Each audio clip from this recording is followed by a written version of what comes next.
కడాయిలోకి నూనె వేసేసుకుందాం. కొంచెం జీలకర్ర వేసుకుందాం. అండ్ అలాగే ఆవాలు జీలకర్ర వేసేసుకొని కొన్ని మెంతులు, ఎండుమిరపకాయలు, పోపుని బాగా ఇప్పుడు కట్ చేసుకున్న క్యాబేజీ వేసుకుందాం. ఇలా మొత్తం వేసేసుకుందాం. కొంచెం పసుపు, ధనియాల పొడి, ఉప్పు రుచికి సరిపడా కొంచెం ఎక్కువ వేసుకుందాము.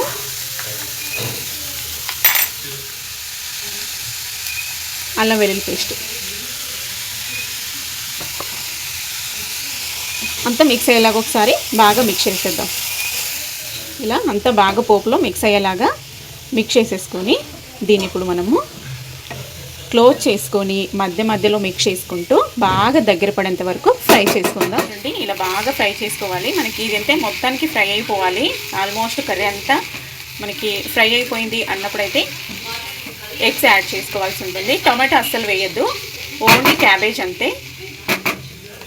ఎగ్స్ వేసేసుకుందాం. మనకు కావాల్సినవి వేసేసుకోవచ్చు. ఎక్కువ ఉంటేనే బాగుంటుంది.